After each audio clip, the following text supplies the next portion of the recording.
Hi guys, today I'm going to show you how to make an 18 birthday cake and how to decorate it with all the chocolate.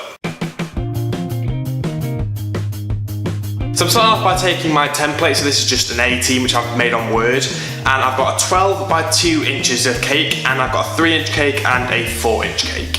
If you want all the details of ingredients and quantities, they'll be in the description box below.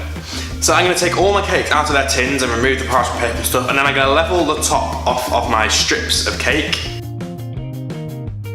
And then what I've done is I've cut my template up into the individual strips, and then I'm going to place those over my cake and just use a sharp serrated knife just to cut straight through the cake and cut out all the little pieces that I need for the one. Then for my round cakes, I'm going to level the tops off and cut them into 2 layers. And then I'm going to take my 8 template, which I've cut out, and I'm going to place each of those on top of the template and just cut off the top of the cake just so it's got a flat top, and that means the 2 pieces of cake will put together and make a nice shape.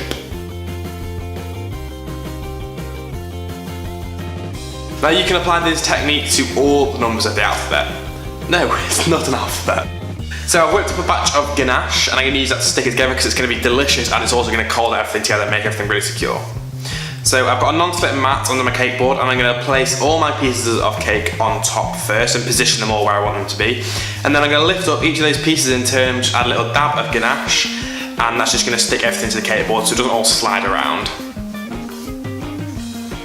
Then I'm going to place a blob of ganache on top of each of those cakes and use my small offset spatula just to spread that round to the edges of the cake.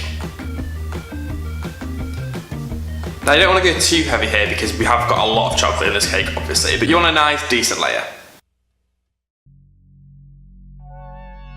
So once you've got a nice even layer of ganache, we're going to place the top layer on top of that and push it all down, make sure it's all stuck together.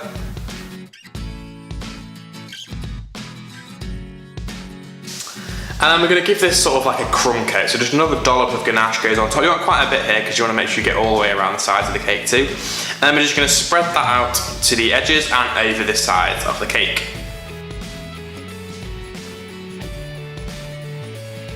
Now it was at this point that I realised that I hadn't cut out the circles from my 8 and it looked really stupid. So what I did was took a round circle cutter, just made an imprint, and then I used a sharp serrated knife to get all the way around, and then I grabbed a spoon to sort of pull out all those bits of cake. For the top circle, I actually used a piping tip because I wanted it to be a little bit smaller than the bottom circle. Now it would make sense, of course, to do this before you ice the cake. To finish off the 8, you just want to give those inside circles a quick coat in ganache. Now this doesn't have to be perfect because it's all going to be covered up, but you don't want to sort of disturb the shape of the numbers.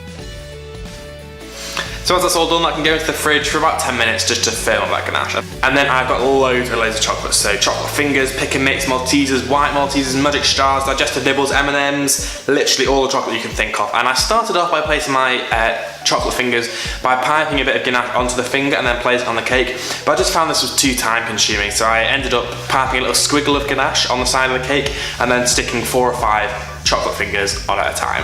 Now as you can see, I'm doing alternating between milk and white chocolate, and I'm going all the way around. So once you've done the 1, you can go around doing your 8, and don't forget to also do the insides of the 8.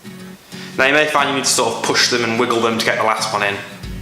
So onto the top of the cake, I'm going to melt some of that ganache just a tiny bit so it's a bit more runny, and I'm just going to sort of pour it onto that little cavity you've created and just spread it out with my spatula. And then you're just going to go crazy with Maltesers, white Maltesers, pick and mix, nibbles, magic stars, literally any chocolate you can find, M&Ms and a nice pop of colour, and you're just going to fill up that space. And that's pretty much it. Now if you want, you can add a ribbon around this, but that ganache is going to be pretty sturdy, so you don't need to.